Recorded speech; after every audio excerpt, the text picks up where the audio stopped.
Okie dokie. Just checking. Brilliant. Okay.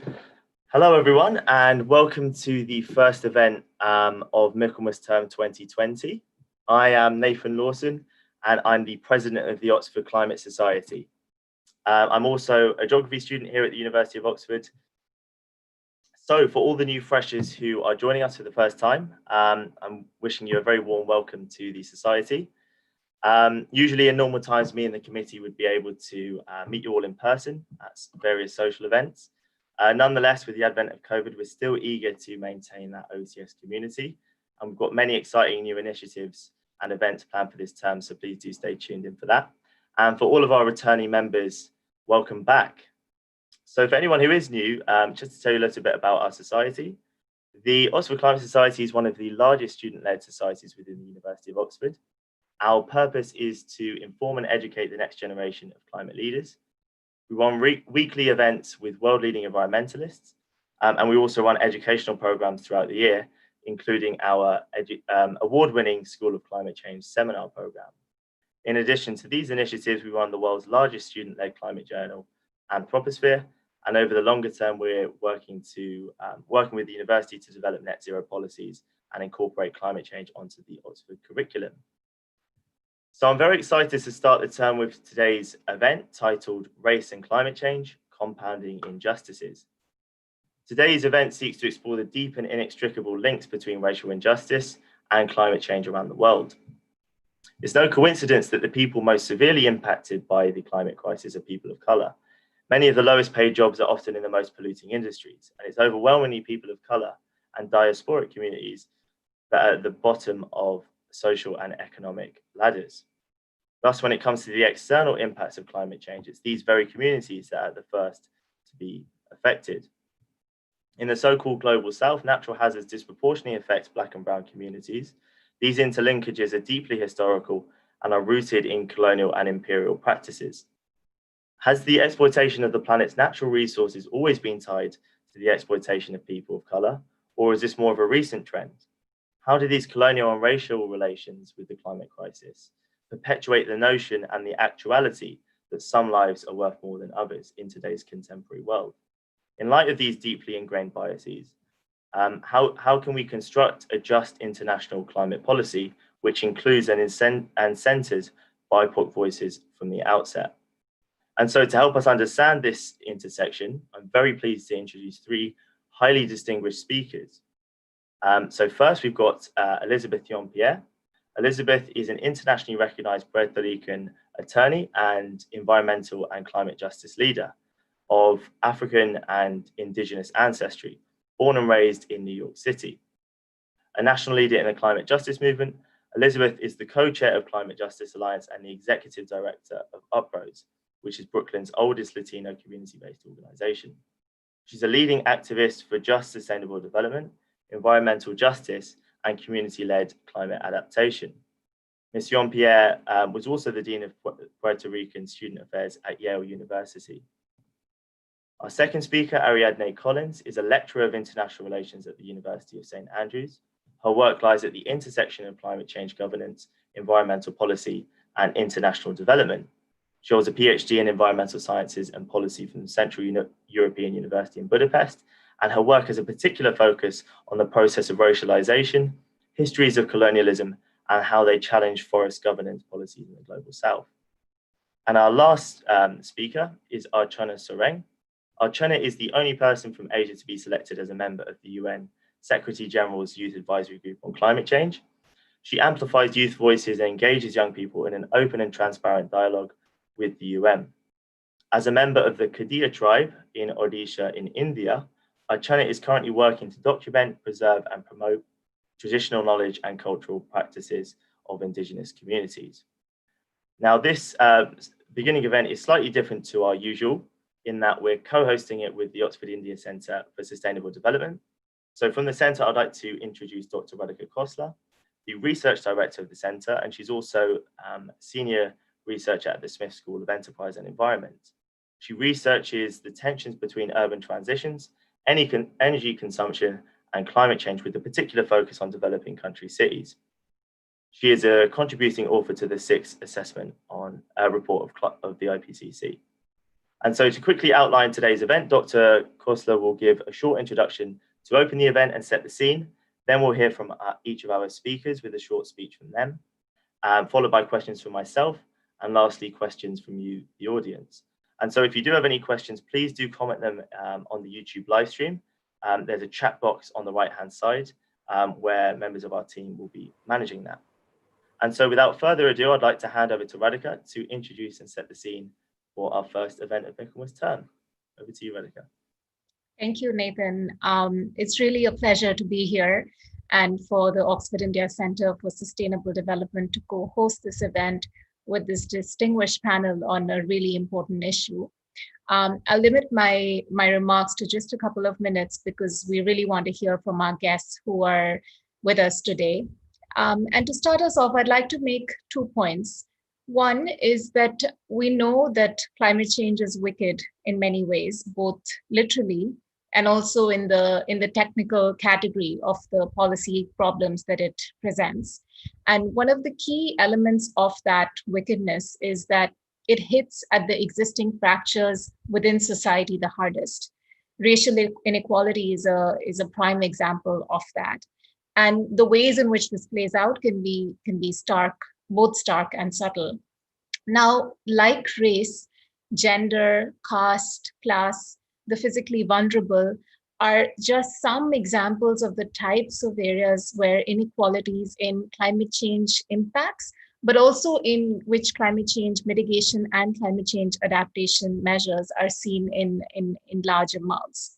And when talking about any one of these issues, so say race in this context, I think it's important for us to consider the complexity of how that one issue intersects with all the other cleavages in society. So that potentially makes for an even more difficult, but arguably necessary conversation. Second, there's a tendency for climate debates to be framed mostly at the national and the international level and at that scale. And often this happens in a manner that is divorced from the local context and from environmental struggles on the ground. Even in climate justice debates, certain claims are privileged over others.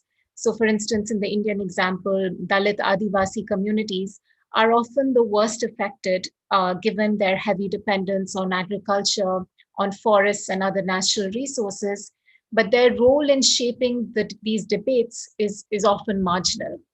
So I hope in today's discussion, some of these aspects of who gets included and who gets excluded from mainstream debates can be discussed both at the international level, but also within countries. And also if we can sort of reflect on how race as one issue intersects with the other cleavages within society, making for this even more complex issue that all of us are embroiled in. So with that, why don't I turn it over to our wonderful speakers here. So let me, at this point, I'm going to ask Elizabeth if you can make your comments to begin with. Thanks. Thank you. Thank you so much. Saludos, Ashe. What an honor to be participating in this panel with you. It is the women of the Global South that are carrying the impact of a legacy of environmental racism and climate change in our bodies and standing between this threat to our existence and our people. I'm here in Brooklyn, New York, a place you don't consider the Global South, where we fight because we find ourselves threatened by COVID, cops, capitalism, and climate change. You know, these are the things that are threatening our existence. And for us, the story of environmental racism and climate change begins with the legacy of sustained plunder, pillaging, and extraction of our land and labor. And it's personal for those of us who are people of African and indigenous ancestry. And I am all those things because I'm Puerto Rican, despite being my mother's most melanin challenged child.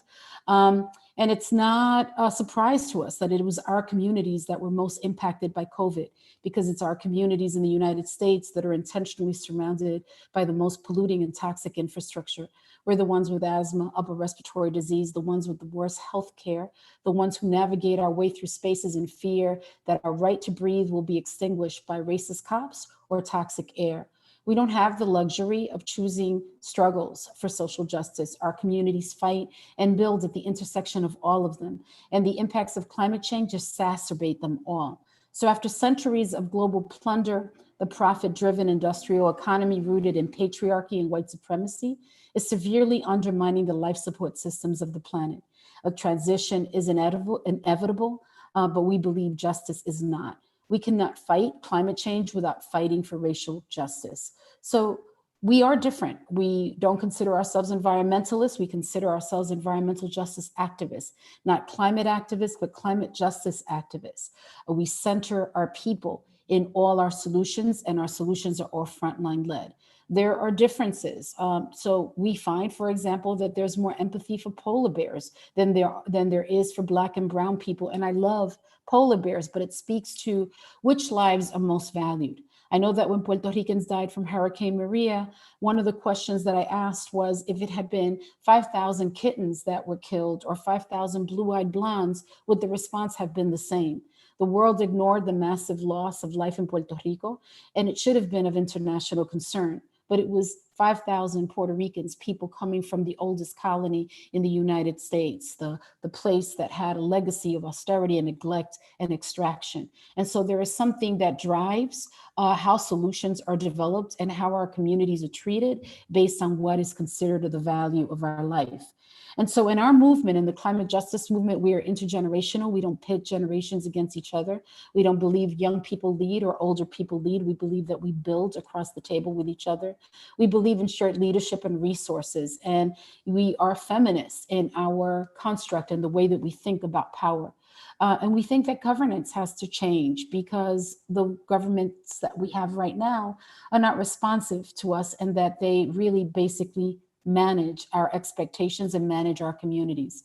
The Climate Justice Alliance, which I'm the co-chair of, was formed in 2013 to create a new center of gravity in the climate movement by uniting frontline communities, organizations, and networks into a formidable force.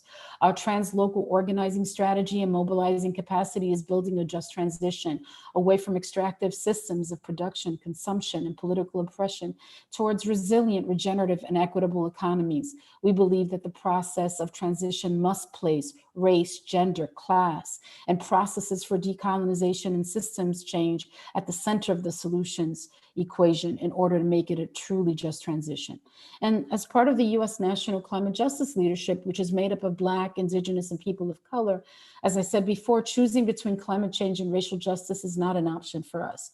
The stories of Hurricane Katrina in the Gulf South, where we saw the bodies of descendants of the enslaved just floating by, communities that were then pushed out of the Gulf South and then faced by Hurricane Andrew and displaced again. That's the story. That's what's happening in the United States, whether it's Superstorm Sandy, whether it's Hurricane Maria.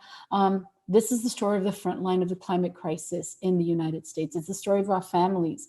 And investing in frontline communities is the only way to begin a just transition and alleviate the harm of a legacy of racial injustice that began with the extraction of our people. When I talk about the extraction of our people and the legacy of austerity, neglect, and extraction, this is what was gifted to us by the colonizers who took and left us to fight amongst ourselves for the leftovers at the colonizers' table. And so you find conflict between our groups, both in the United States and also in the global South. And that, I feel, was something that was intentional. Race is central to all of this. The environmental justice and climate justice movement grew out of a response to the system of environmental racism, where communities of color and low-income communities have been and continue to be disproportionately exposed to and negatively impacted by hazardous pollution and industrial practices in the United States. Its roots are in the civil rights movement and are in sharp contrast to the mainstream environmental movement, which has failed to understand or address this injustice. Our movement emphasizes bottom-up organizing, centering the voices and solutions of those most impacted, and shared community leadership. And so we believe that building on these histories, we work to build thriving economies that provide dignified, productive, ecologically sustainable livelihoods, democratic governance, and ecological resistance. And how do we do this? We do this by fighting the bad, which is moving away from fossil fuel extraction, changing the rules, moving the money, which is something we rarely talk about, the fact that these national huge NGOs get all of the resources to determine what our priorities are, to supplant local leadership, to duplicate the efforts of frontline led solutions. And that really for us is racist. The fact that some folks that are not of our background think that they have the solutions and that they are the ones that determine what our priorities are is fundamentally racist. So we find ourselves fighting government and fighting people that should be aligned with us when they really should be building solidarity and supporting us in a way that is respectful and honors the front line. We believe that we have to build the bigger we, that we have to create momentum on the ground, and that we have to build the new, like the community-owned solar cooperative initiative that in our organization at Uprose in Brooklyn we've launched. And we also believe that we have to change the story, and changing the story means that it has to be a Black and Indigenous, intergenerational, women of color led story that honors the tradition of our ancestors. And we know that it is not our people that created this problem, but we have inherited a problem that was created by the people who enslaved and colonized our ancestors. And so we must move capital in a way that shifts economic control to our people, democratizes the workplace, advances ecological restoration, drives racial justice and social equity, and relocalizes most product and consumption, and retains and restores our cultures and traditions. The bottom line is that we need to stop the legacy of our communities being turned into sacrifice zones. So there is no way that we can talk about climate change without talking about climate justice and without talking about racial injustice. And this is true throughout the Americas and the Caribbean, those of us that are descendants of extraction. This is affecting all of us in a variety of ways, but in the same way, in the sense that we are second-class citizens in our communities and in our countries. And we are also the ones that are in harm's way. So from frontline communities that are indigenous in the United States that are surrounded by uranium mines, to frontline communities in Brooklyn, New York, where we are surrounded by power plants, waste transfer stations, and all of the extractive economy that has created poor health for our communities for generations, to folks that are in islands and that are seeing storm surge literally wipe out entire ecosystems and communities. That's what we're faced with right now. And to have a conversation about climate change without having a conversation about race is really, again, a grass top perspective that really erases the fact that we have the solutions and we're operationalizing them by passing legislation, by putting infrastructure on the ground, and by building the kind of leadership that is prepared to thrive in the face of extreme and recurrent weather events. So I want to thank you for the opportunity for sharing our perspective. I know that when people think about New York City, they rarely think about the global South or frontline communities, but we are there in the belly of the beast in the most capitalist city in the world. And we are a city that's made of neighborhoods that are being disparately impacted by decisions made by other people. And we are changing everything. And we are committed to changing everything because the lives of our children, our elders, our abuelas, our abuelos are at stake. And that's who we are. We're basically contemporary warriors that are fighting for the future of our people. So gracias. Thank you so much, Elizabeth. That's so powerful, and even more so because you speak from Brooklyn in New York, and often when a lot of the climate justice conversations that I'm part of, the real distinction is between developed and developing worlds, and you make so clear that in many ways that that is only one of the ways or one of the inequalities that exist. There are so many others, and you make real the lives of frontline communities where we, as you say, we cannot pick between climate change and justice, and ask this very pertinent question, right? Like, which lives are most valued, and how does this impact the way the problems get privileged, which problems get privileged, and then consequently, which are the solutions that are pursued, and for whom. So thank you for that. I'm going to now turn it over to Adriane for her comments. Hi, everyone. So yes, thanks for having me. And it's an honor to follow Elizabeth. Some of the comments that you made were really applicable to my very different context and experience, but I'll tell you about it now. Let me just try to share my screen. And starting from the beginning. Diving right in. Some 3 hours drive from the center of Paramaribo, Suriname, along a single paved road through the forests, I sat in one of the satellite maroon communities that form Brownsweg, with 2 Dutch translators in a small wooden building that was the domicile of the community's captain.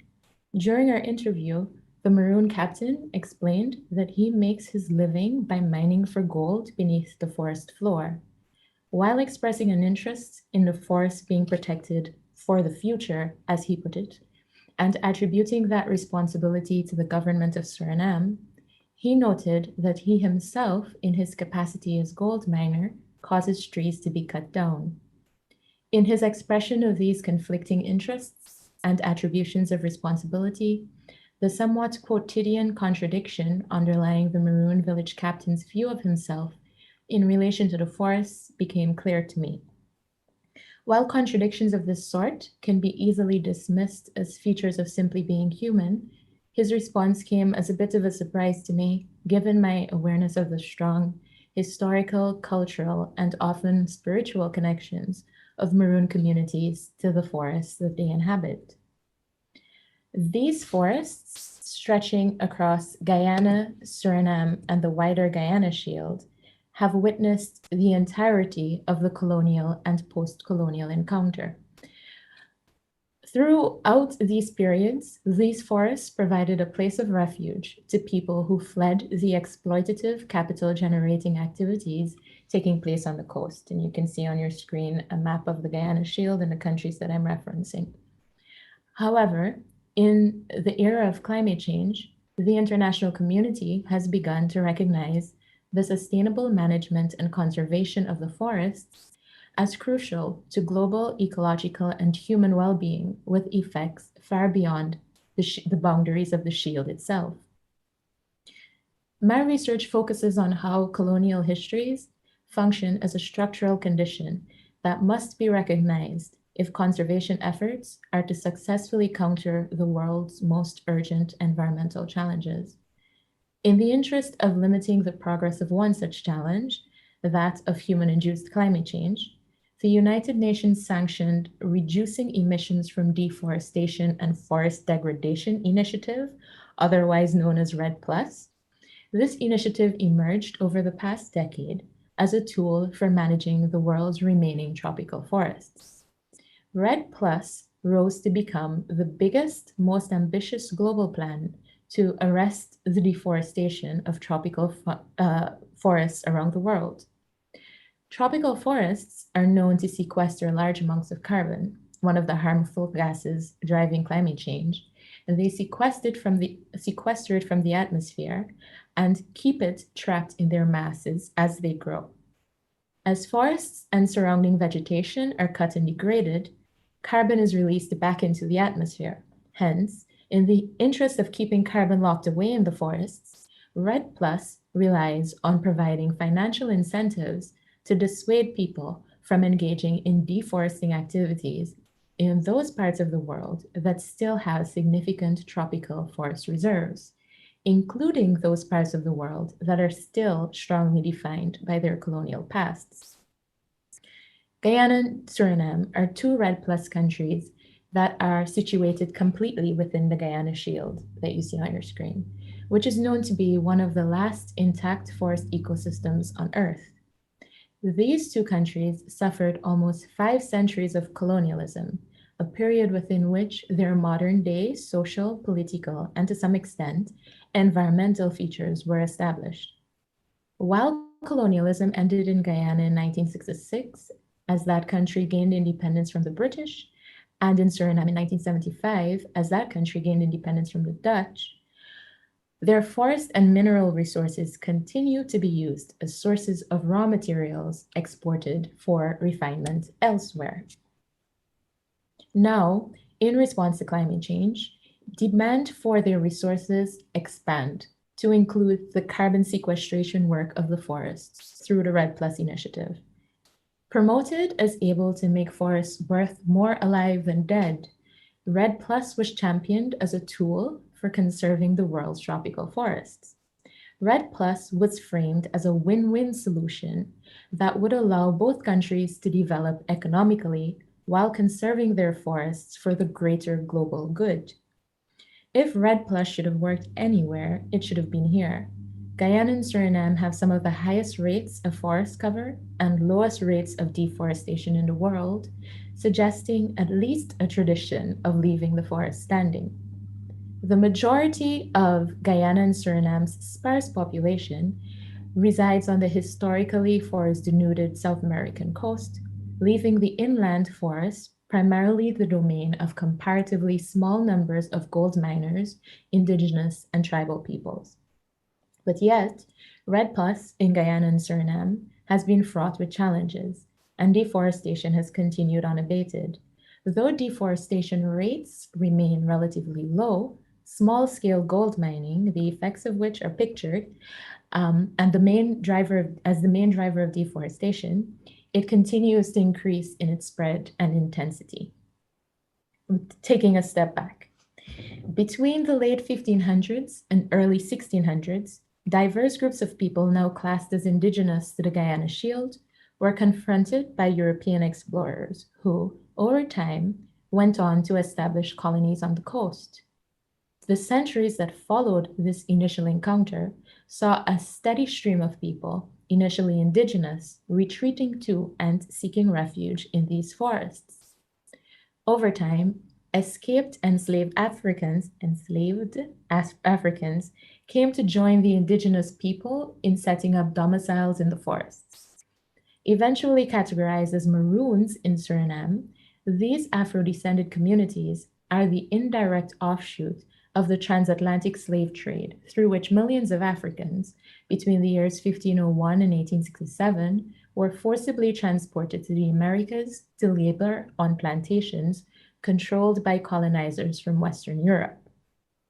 Over time, these Maroon communities were able to live largely independently in the forests and to govern and sustain themselves and their resources. In Guyana, the outcome was different. As enslaved Africans fled the plantations, they were systematically rounded up and returned to the plantation owners by those indigenous communities that had been enlisted by the colonizers for this task, limiting the formation of officially recognized Maroon communities there.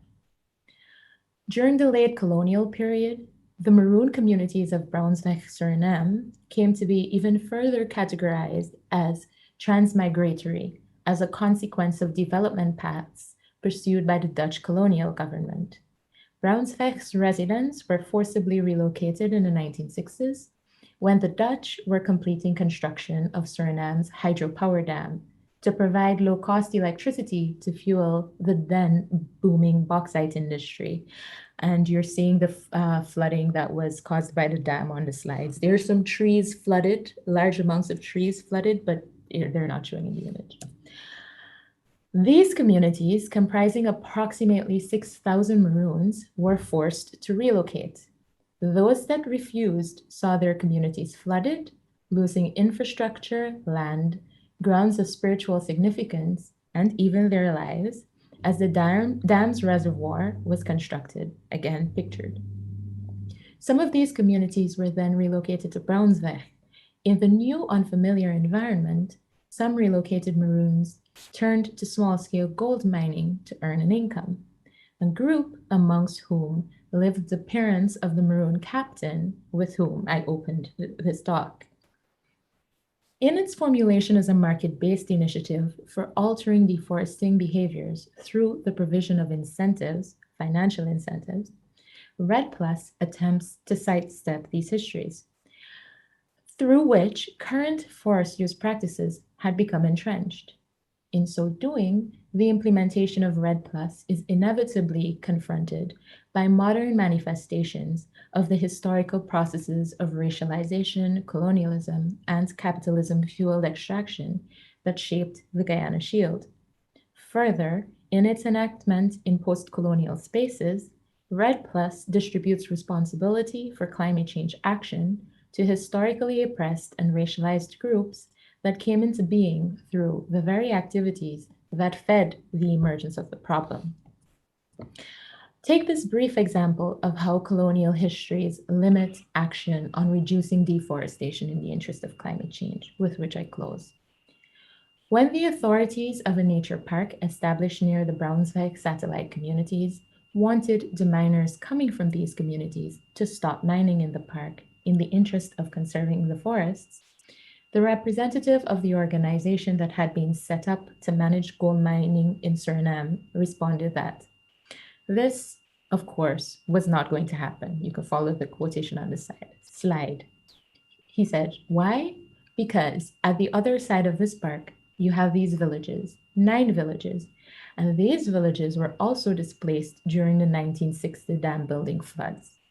I'm very sensitive to that.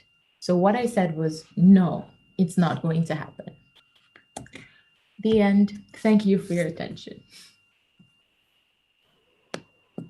Thank you so much, Ariadne. That's really, really interesting and wonderful images as well. I really appreciated your point about colonial conditions as structural and thinking of them as structural to solving climate change.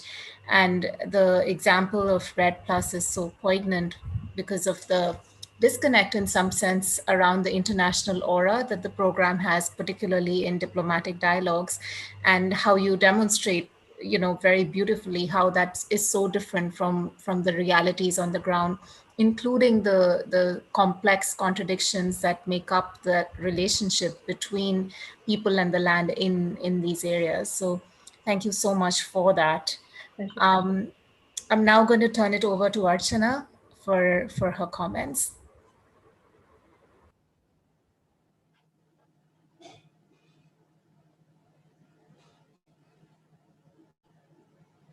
Yeah, hi everyone, Johar. Thank you for giving me this opportunity to share my thoughts today in this discussion on race and climate change. So first of all, I would like to start with I belong to Khadiya tribe, an indigenous community from India. And talking about the colonial understanding of the term tribes, we have always been looked down as termed as backward, savage, primitive, uncivilized. And if we see the racism and colonial dominance on the tribe comes from here, from very historical perspective and colonial perspective, wherein there has been a connotation that indigenous communities or the tribal communities are very backward and they have to be brought to the mainstream, or they are the ones who need to be civilized and they are the one rather who needs to be taught. So always there has been a dominance and demeaning of our tribal identity and a way of living. And if we talk about moving ahead from there, the entire connotation has been around that the tribes don't know anything. They are not developed and they needs to be developed. So wherein the connotation which comes is that there has been imposition of the developmental worldview by demeaning the worldview of indigenous communities, their relationship with nature, their spiritual beliefs, their food practices, their their food practices, and along also with their agriculture practices, and what is their relationship with the nature has often been demeaned. And if we see the colonial construct and the historical perspective, what I feel and what I understand is that over the period, initially it was by demeaning the indigenous worldview, and then through demeaning they push towards, there's a need to go towards development, and indigenous communities are not developed, and this is our own model of development wherein they push forward for extractive developmental projects.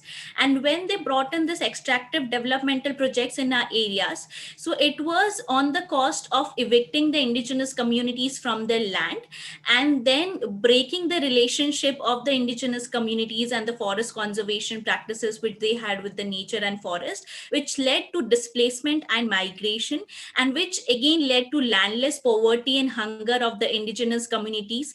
And which, if we see the indigenous communities which were rich in terms of their food, which were rich in terms of their livelihood, because of this imposition of the developmental worldview and extractive developmental projects, were brought down to landless poverty and hunger. And when we talk about extractive developmental project, it was through exploiting the natural resources, which again is one of the causes of climate crisis, if we see that degradation of biodiversity and biodiversity crisis.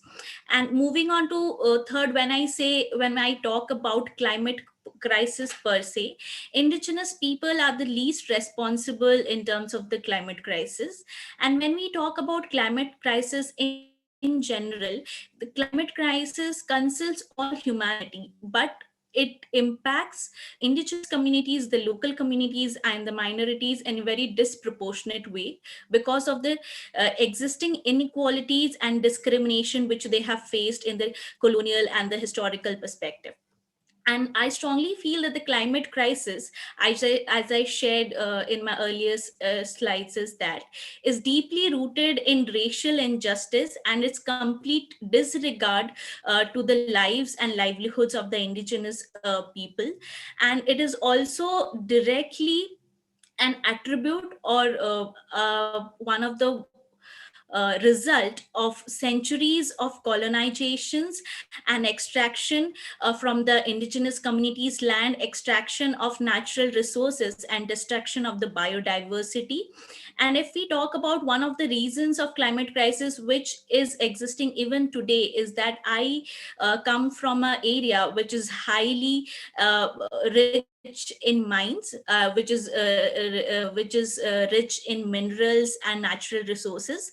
But the problem which we are facing, and the drastic change which I have witnessed since last uh, 10 to 15 years, is that there has been immense rise in the extractive developmental projects, and wherein because of that there has been a degradation of forest, and eviction of the community members from the land, which also shows that if we talk about the indigenous communities and the local communities, one of the main reasons of climate crisis, or one of the main contributors of biodegradation loss in the area, is because of extractive developmental projects, which not only is harming the nature but is also depriving the indigenous communities from their land. It is depriving them from their identity and their way of living.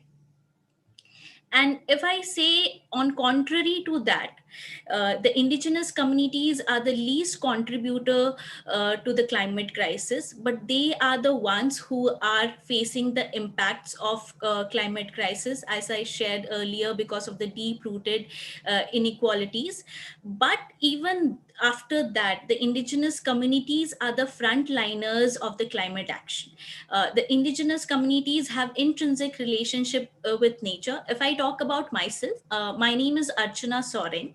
The meaning of my surname Soren in my tribe, Khadia tribe, the language means rock.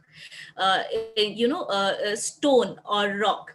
Similarly, if we talk about, there are other tribal groups who have the names called Kiro, which means tiger. They have the names called Kulu, which means tortoise. So the tribal communities are so intrinsic with nature that even the name has the element of nature. And when we say that the nature is our identity, we also mean it, and we also have it in our nature, in our name. And when I talk, we also have a sustainable and eco-friendly way of living. We tribal communities always have given a priority to nature, and it is only when the nature is sustained, we will be sustained, is one of a principle which is being followed. And when we talk about the traditional knowledge and practices of the forest conservation, uh, if we take major environmental crisis today which we are facing, is one is plastic pollution, one is forest fires, water scarcities. So the indigenous communities have alternatives to plastic pollution. We are making leaf plates out of leaf, we are making chairs, tables and furnitures out of leaf, and grass, which is made in the place where I come from, Odisha.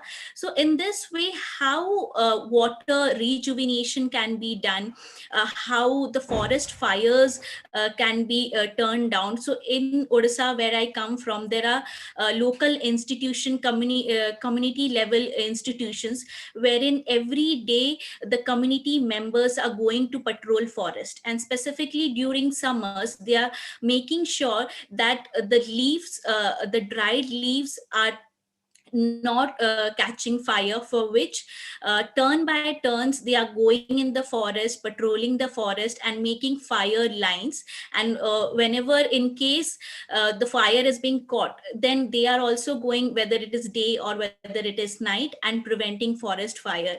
And there has been examples wherein because of timber mafia and industrialization, there were a lot of degradation, but the community members over the years, for 40 to 50 years protecting the forest, have changed the entire ecosystem and have restored the entire ecosystem. And initially, when because of degradation, when there was rain, there was a sand depository in the agriculture fields of the community members, hampering their livelihood. But now, because of conservation, there has been rejuvenation of the entire forest cover there, and there has been no more sand depository, and there has also been rejuvenation of the water streams.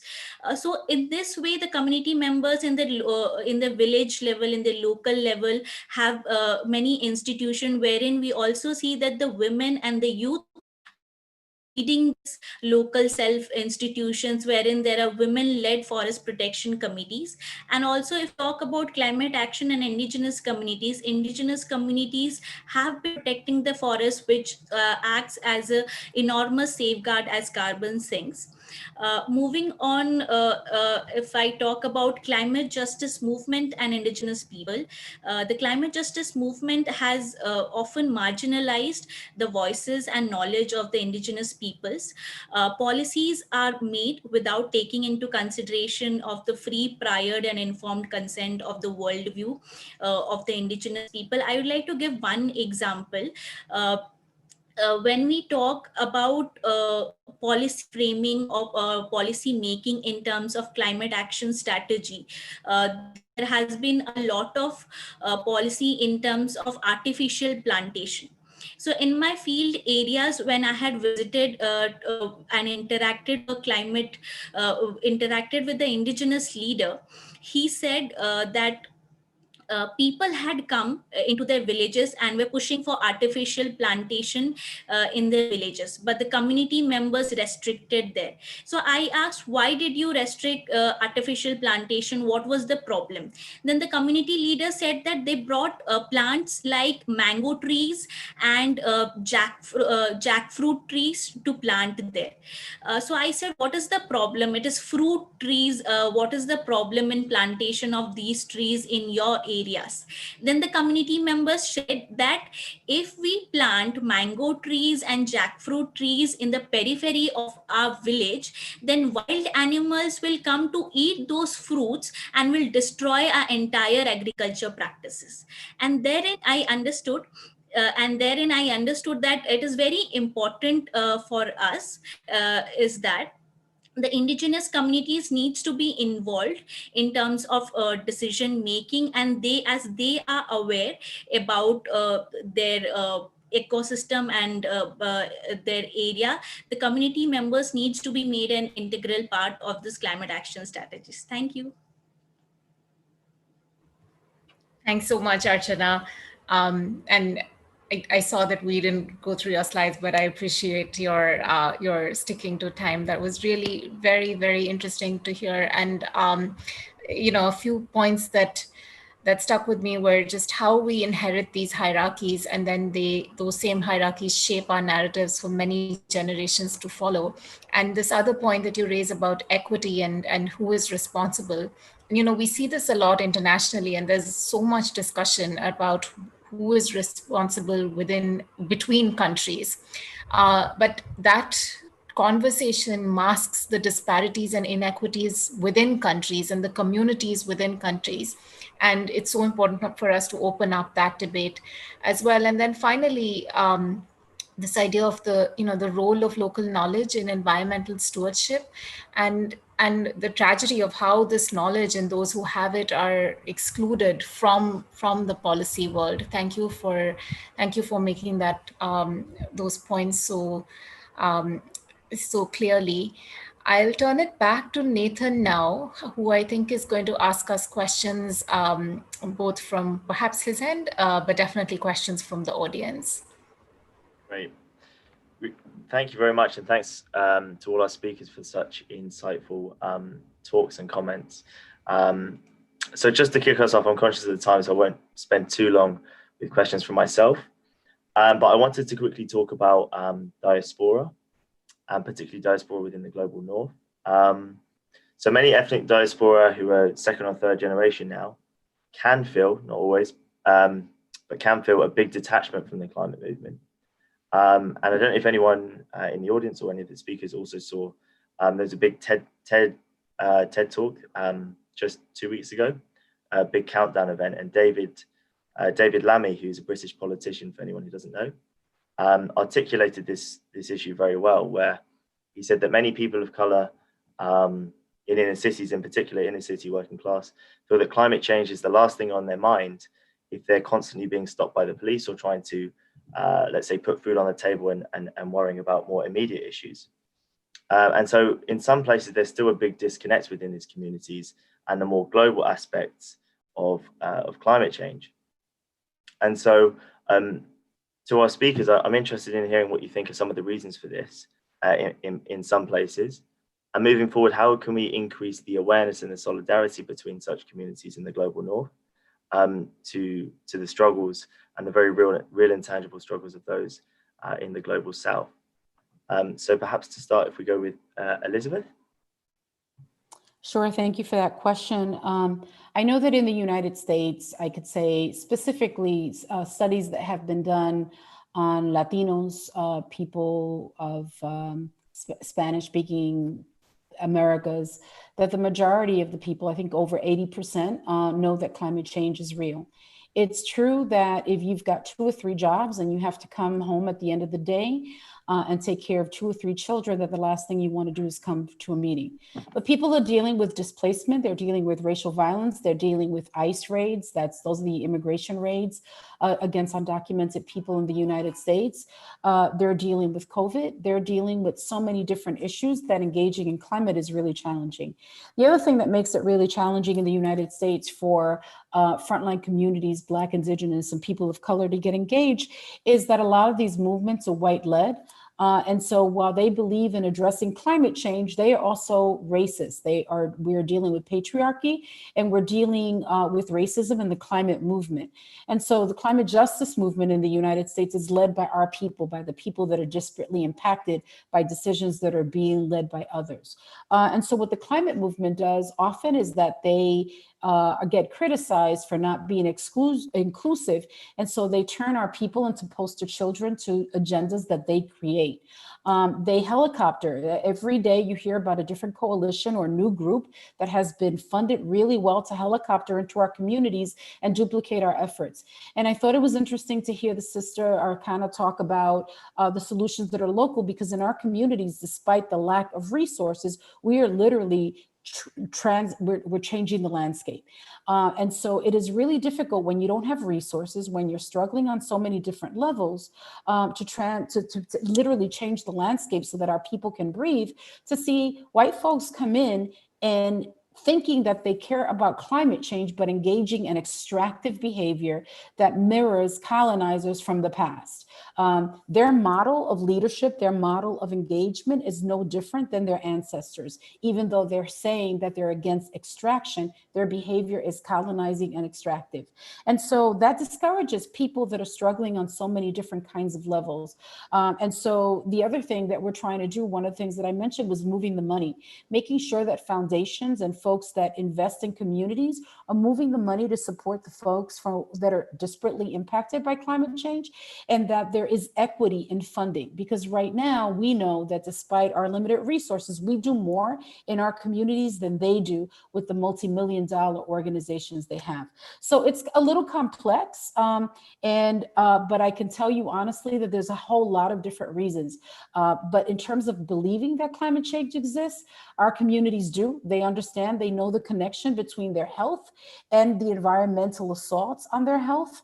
And it's just that getting them engaged in a meaningful way is really challenging when there are limited resources and there are all of these other things happening that are about injustice in our communities.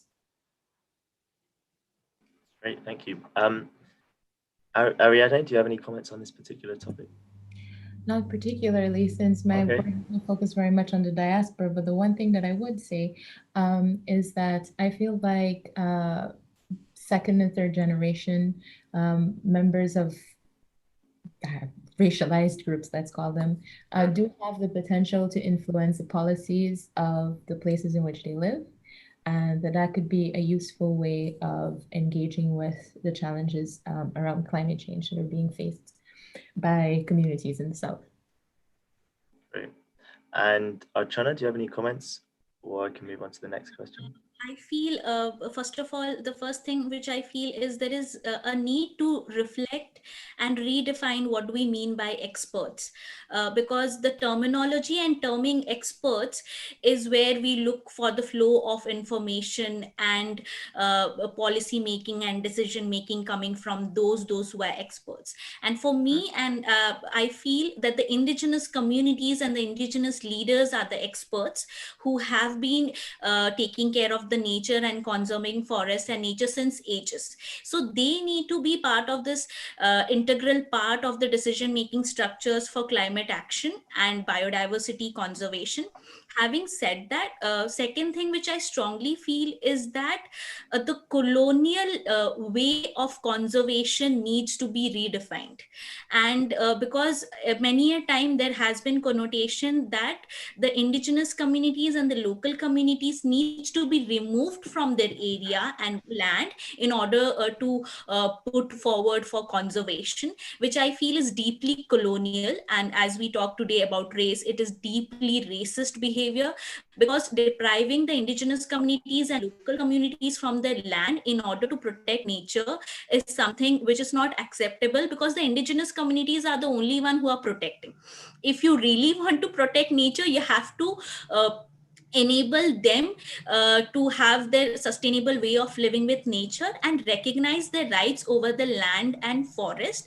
And I think the dialogue around this, the intergenerational dialogue around this, needs to be more and more increasing and needs to penetrate into the local level. Yeah, that's actually something that we're very, very conscious of, in terms of who we define as an expert, as someone with a PhD who's worked in XYZ, inherently displaces so many amazingly intelligent people that would otherwise be, displaced, right? And something that we're very, very conscious of. So just moving on to the next question, a more of a contemporary topic, which is the rise of the Black Lives Matter movement, particularly over the past recent months. They've been successful in mobilizing support against police brutality within the US and more broadly systemic racism in the West. However, and Elizabeth touched on this in the answer to the previous question, organizations fighting for racial justice can often be seen as separate from those fighting the climate movement, or sorry, climate change. And considering the interlinkage between race and environmental injustice that you've all highlighted, I was wondering whether you'd be able to speak on what can further be done to increase that coalition between racial movements and climate movements. Ariadne, would be able to start with you.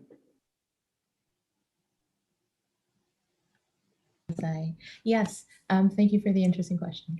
The first thing I'd like to point out in response to that is, of course, the very significant difference between the Black Lives Matter movement in the US and the racialized dynamics of the places in which I speak.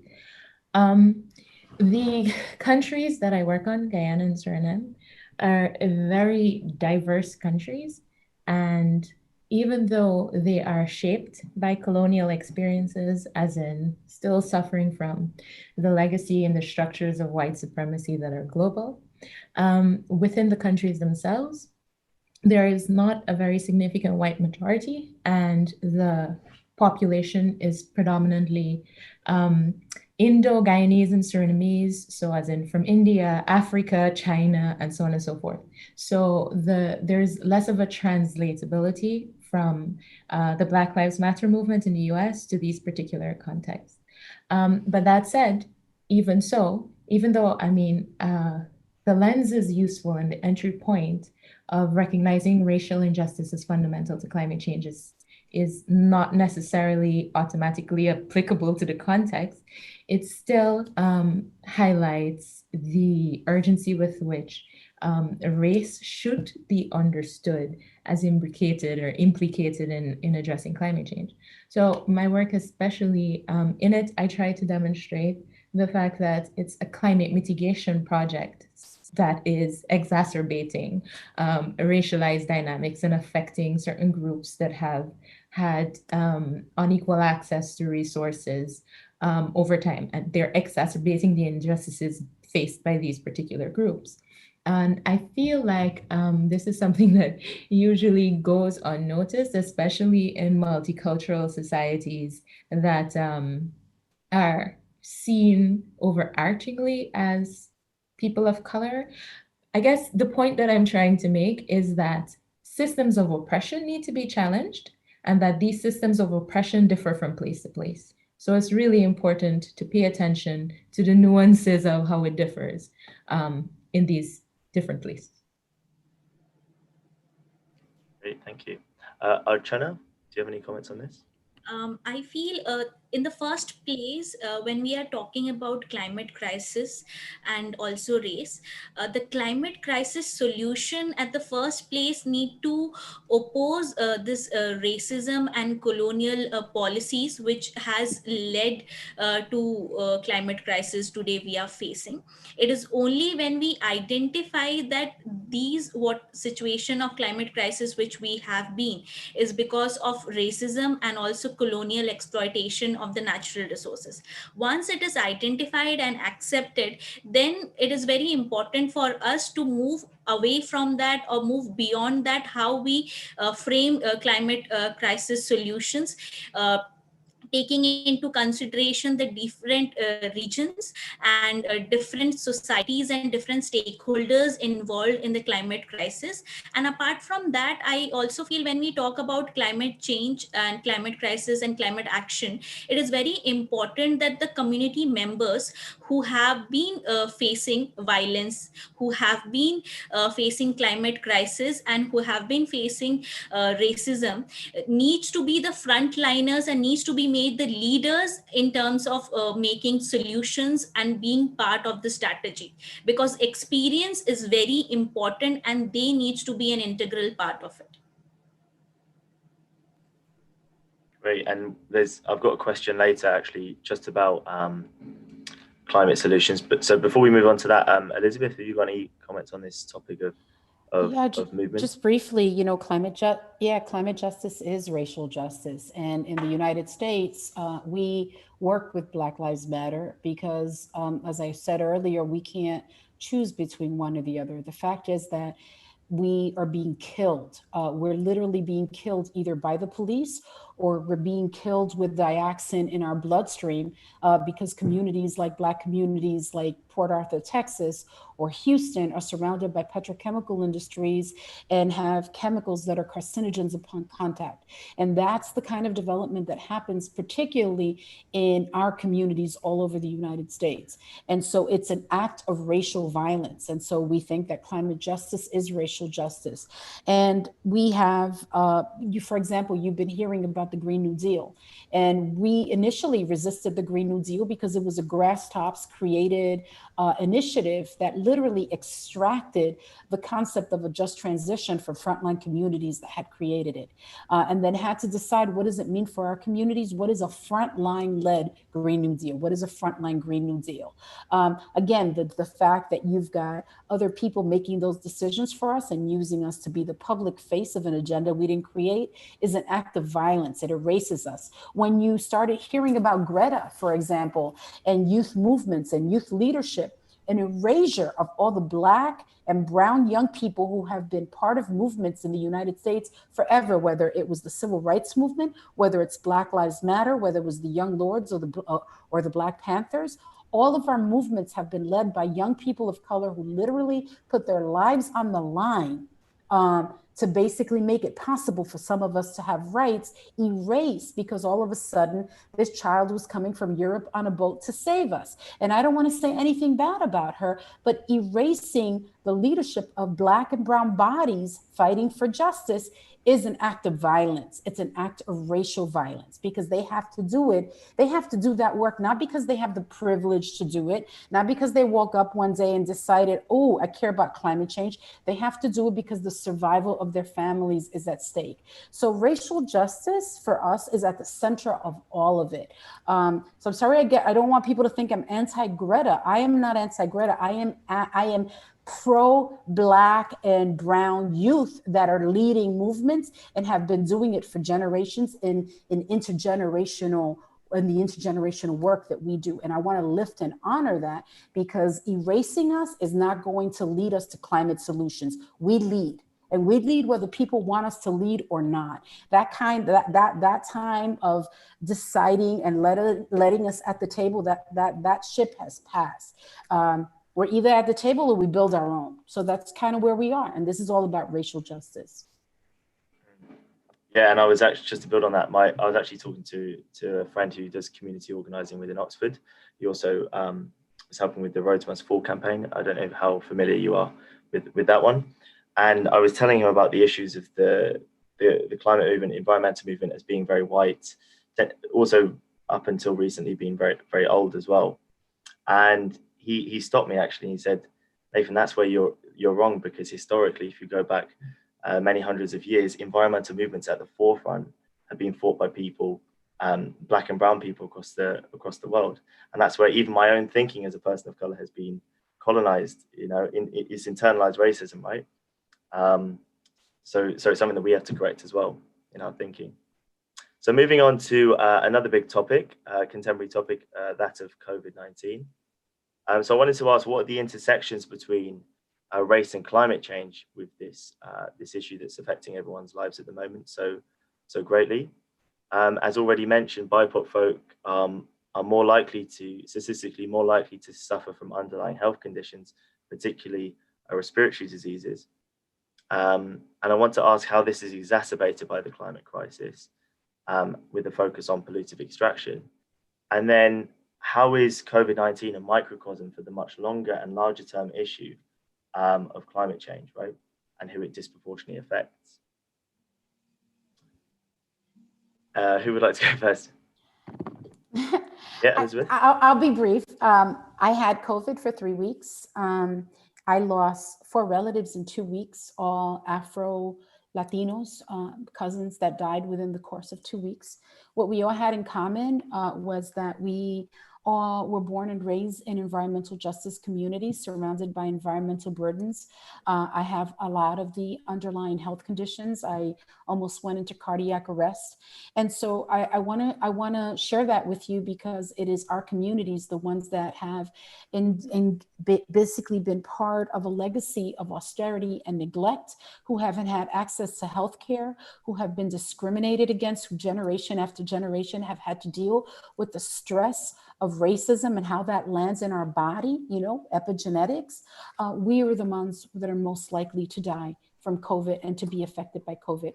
Right here where I am in my office, a few blocks away, there are 4 refrigerated trucks with bodies that have not been buried since April when they had COVID here in Brooklyn. So I want to share that with you because when COVID hit New York City, we knew exactly the communities that were going to be impacted. We knew that it was going to be the South Bronx. We knew exactly who the people with asthma, upper respiratory disease, the people who live right next to power plants. And I think that's probably true all over the global South. So I want to share that because when I said that this fight is personal, it is personal. Those of us who are leaders in this movement, we come from these communities. We may be the first I know I am the first generation out with a formal education. And so it feels very connected to climate. And we know that with climate, there are going to be more diseases, more things that we won't be able to control, and that it's coming for us, that it's coming for those of us who didn't create this crisis. So I'll stop there. I'm sorry it took so long. Yeah, sorry to hear of your losses and that you suffered from COVID personally. Sorry to hear that. Ariadne, have you got any comments as well on this topic of COVID-19 and the intersections? Again, so yes, sorry to hear indeed, Elizabeth, but just following up on the point that you made, there's so much to say in relation to this, but I'll stick to the 2 points that I can make most clearly on the spot. And the first one is that there's a fundamental need to restructure the way that human beings relate to their environment. Not all human beings, of course, as we're being reminded of in this session, but some human beings who relate to nature in a way that's exploitative and unsustainable, let's just say. And COVID is a strong reminder of that. It's also an acknowledgement of the fact that the ways in which we damage the environmental safety net, life, blood, and so on of the earth that we live on affect us in ways that are unpredictable. So the very fact that I guess my point is that COVID and the climate crisis have shared roots to some degree.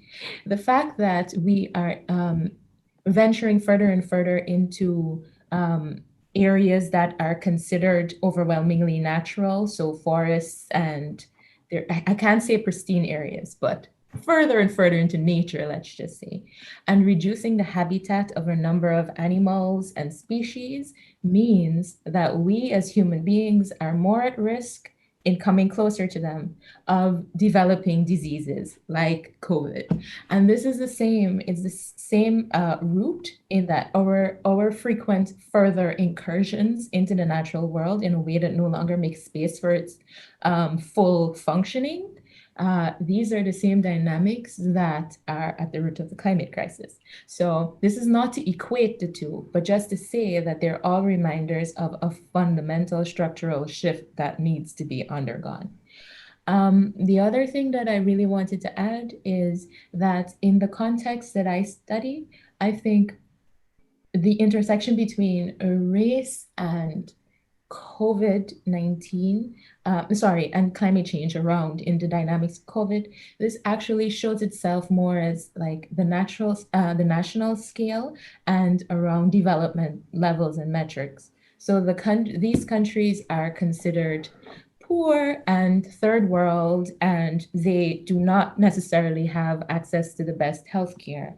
And the pandemic brings into focus the lack of capacity for adequately addressing challenges like pandemics. And of course, the frequent reminder here is that most often these countries have done not a whole lot to contribute to the set of circumstances that drive these challenges. And then yet they're in a position that leaves them not very, very capable of addressing them in a way that can protect and defend their own people, let's say. Yes, indeed. Archana, I'm just conscious of the time, so if you've got any comments for this, because I want to move on to questions from the audience, just to keep it very brief. Yeah, so I completely agree with Elizabeth and Adriana in terms of what they have said in terms of the impact which it has had in the indigenous communities and local communities, which is similar in our region and in our area also. So I would like to state another perspective which I got to know and interacted with the indigenous community while COVID, is that one of the women leaders said that my community members who had gone to city in way of in the search of livelihood because of migration, displacement, and because of extractive developmental projects, they are the ones who are most affected now, and we feel very sad that our community members are being affected by COVID and also are going through hunger. But we who are in the forest area, who are in the rural area setup, are much more protected because the forest and the nature has protected us, given us shelter and our food. I feel this particular statement itself is the need of the hour to reflect, which means that if community members are with nature and forest, they are much more protected and resilient because they have food security and also health security, which the forest is giving them.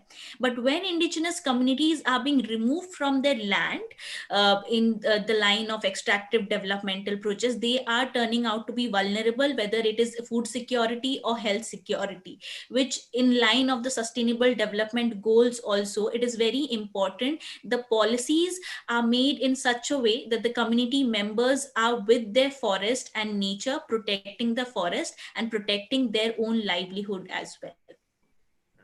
That speaks to how associated indigenous communities are with health and healthy environments as well.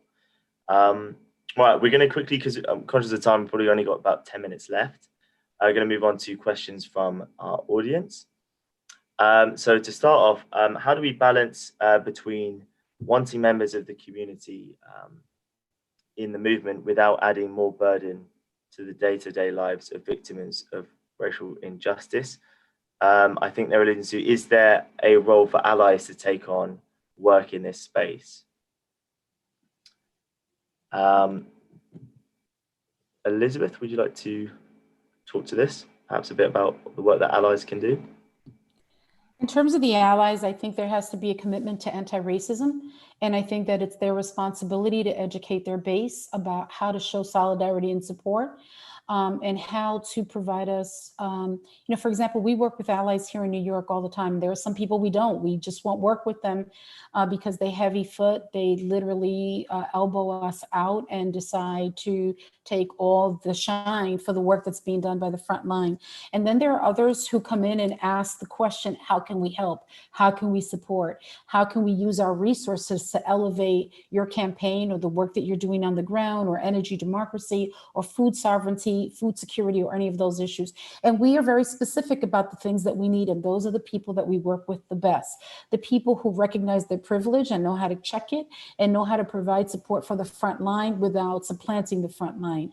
And even with some young folks that we talked to just recently, they said, well, we want to be more like you. And I said, how about you talking to white youth who have not had an opportunity to live with, work with, or be educated with young people of color, and educate them about how to engage in anti-racist behavior, how to develop just relationships, engage in self-transformation.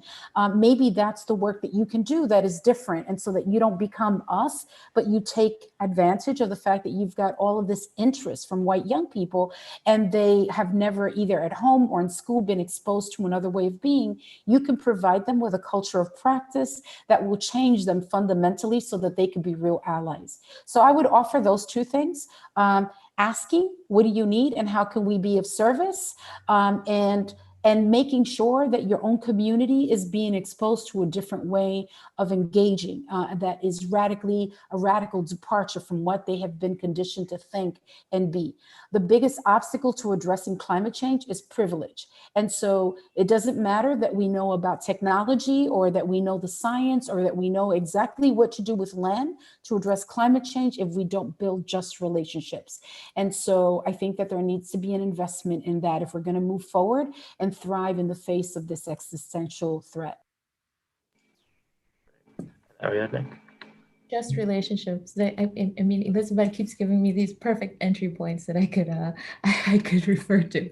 But basically, given that my context is more international, let's say, in thinking about allies, I default to thinking about relations between what we call the global north and the global south.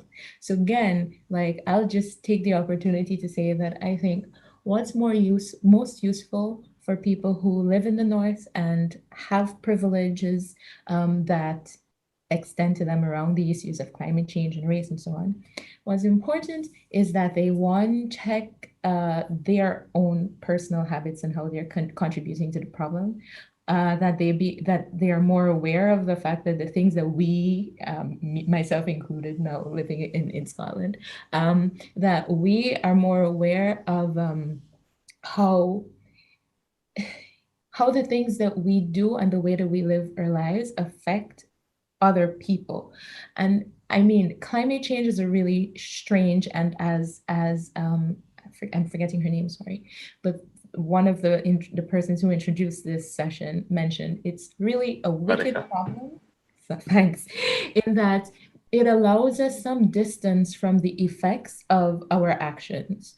So I think it's important to remember that a lot of the carbon emissions come from the global, what is categorized as the global north, and that it disproportionately affects the global south. And in so doing, if people in the north are particularly interested in being allies to countries that are more vulnerable, they should, one, try to change the way that they behave. We all behave in the north at the moment. And then also, again, try to influence the policies that affect the countries in the global south and that exacerbate their vulnerability to the challenge. And these policies don't necessarily have to be environmental or climate directed and named, but they should just be, I mean, for example, there's really interesting research coming out that talks about the impact of the US military on greenhouse gas emissions. So you might not think of war and security necessarily automatically as a driver of climate change, but they're all implicated in the challenge that we're facing. So it's just really important to think about all these connections and the ways in which the way that we relate to ourselves and other people, no matter where we are, but especially so if you are in countries that are really high emitters, just the way that we contribute to this and try to change it. Great. And Archana? Yeah, when we talk about collaborative and collective action in terms of allies, I strongly feel that it is very important that there is respect amongst us. And when we talk about respect, it is respecting the contribution of the indigenous communities members and the indigenous youth who do not get opportunities in voicing their voices. So I think first important is that enabling their participation in this entire climate justice movement, how they can participate with enabling that they themselves can speak up for themselves. I feel we don't need anyone to speak for ourselves. We want to speak for ourselves, and we indigenous youth are capable of speaking for ourselves. All we need is your support and your collective effort, wherein we together come together and raise our voices and solidarity is one which is very important. And apart from that, another thing when we talk about allies is I strongly feel that there is need for safe spaces wherein youth can speak openly, because when I talk about safe spaces, people from privileges can speak anything or raise their voice on anything they want. But when the indigenous communities are raising their voices and the local communities are raising their voices, they have enormous repercussion which is happening when your allies will not be then obliged to face that consequences. So I think so that is also very important to understand when we are talking with allies, that the repercussion has to be both together, and we have to stand against that repercussion together collaboratively, demanding for more safer spaces wherein we can raise our voices for climate action. Yeah, absolutely. There's such a need, and we want to facilitate those conversations such that they're safe and people from all backgrounds feel like they can raise issues without any concern. So actually, I've got a question on how we make that just transition. So, do you think that land ownership needs to be more emphasized as an aspect of just transition? Because dislocation of Indigenous peoples and their communities, and communities of color seem to be a common theme. Yeah. Yes, Nathan. First of all, I think recognition of the rights of the indigenous communities over the land and forest is very important and prerequisite for their participation in this entire climate discourse, because the indigenous communities have been protecting the nature and forest since ages. But now they will be able to continue to protect only when the land rights are recognized. Because if the land rights is not recognized over their land and forest, then they are on the verge of extinction, and they have been facing atrocities, and our community leaders we have seen losing their lives in order of conservation, in order to biodiversity conservation. So first, yes, respect, recognize and enforcement of the rights of the indigenous communities over the land and forest is very important. A second thing which I feel, and this is my appeal to all the indigenous youth, those who are hearing me right now and will be hearing afterwards, is that when we are talking about COVID-19 recovery, when we are talking about green jobs and green economy, it's we indigenous youth who have to show the path and the ways, that we have entrepreneurship skills, we have a traditional knowledge and practices. Now we will show the way, we will show the solutions, how our traditional knowledge and practices can be taken up in a large scale in the way of green jobs and green economy, because we have been doing forest based livelihood which has not given due credit or recognized. Now when we are talking about sustainable development, rethinking it, and also green economy and green jobs, the indigenous youth have to play an important role. Sorry, I'm on mute. Brilliant, thank you. I think we've got time for one more question before we wrap up. And this one is about the feminist movement, actually. So what synergies/solidarities exist between the climate justice movements and feminist ecological researchers in universities who've been organizing several webinars to foreground their perspectives? But I think also more broadly, we can just draw upon the feminist movement and the intersections there. Ariadne, should we start with you? You can, but I'd still like to take an opportunity to just support what Archana was saying a few minutes ago, just before I sure. answer that question. Just to say that, yes, this is something that I found to be really important. Land rights are fundamental to the ability to withstand some of the often external pressure being faced by communities in the face of these challenges. So in my research there, I mentioned lots of references to gold mining and Maroon and Indigenous communities in Guyana and Suriname. What is underpinned is and I need to be careful not to essentialize these communities, because some of them do engage in mining themselves. But the point is that largely they are feeling the brunt of the negative effects of these endeavors.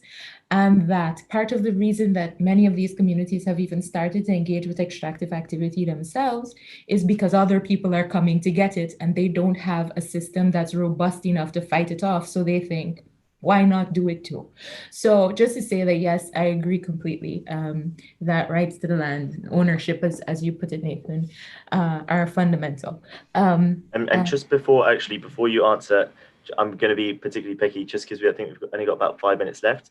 So with this question, it's up to you. Could you also just like perhaps help to sort of wrap up and add any final comments that you have to close as well? Sure. Sorry, so much. No worries. I feel like a lot has been said, but I think the idea of the question about feminism is also a useful entry point for just understanding the way that a number of different inequalities overlap.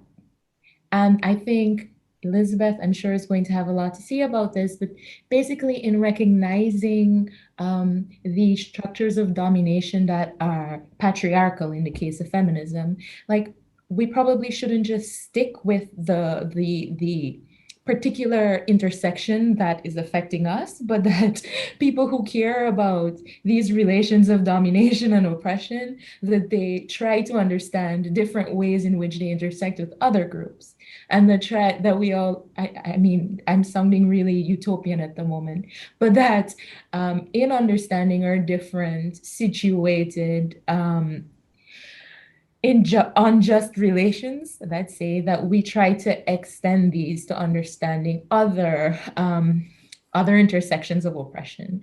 And it's in so doing that we could perhaps try to fight a very capitalist, patriarchal, and many other worlds at the same time. Brilliant. And just, I'm fighting that at the moment because in the process, close to graduation, I've got a very still utopian vision of overriding those systems. And everyone older that I talk to, with the exception of probably you guys, it's just like, Nathan, no, that's not how the world works. But I'm determined never to forget those more utopian, idealistic visions. Elizabeth, should we go with you next? Sure, Nathan, I don't think that it's utopian. I think you're trying to decolonize, and it's hard to do. We're all trying to do it, come up with a language and frameworks that are radically different than what we've learned and been conditioned to think, and how to be with each other. That's the work, and it's really hard. I have to say something about lands, just because in the United States, it's pipelines going through indigenous territory. In Puerto Rico, it's the privatization of water, of lands, of energy systems, of food security systems. It's disaster capitalism. It's all of that that's happening in the United States and in US colonies. And then in terms of women, I just have to say that women are patriarchal too. And that's part of the learning, right? And then there is the conflict between white women and then the rest of us. And so we really need to reject hierarchical decision-making, think about collaboration instead of competition. We, in the climate justice movement in the United States, mostly led by women of color, Black, Indigenous, and women of color. And we are leaderful. We don't believe in the one iconic leader. We believe in sharing leadership. We're leaderful. And because of that, we think that we're particularly badass, because you are able to make the space for somebody when somebody else can step in and you could step out. And that shared leadership is where the best solutions come from. They come from the collective. And the idea that one person has all the power or needs to have all the celebrity and all the shine, that's a capitalist, extractive, patriarchal idea. So I think in our communities, we're different. We're cooking and talking and building and taking care of children and writing proposals and transforming everything. And that's part of our traditions and our culture as women who come from the global South. And I think that that is central to the survival of our people.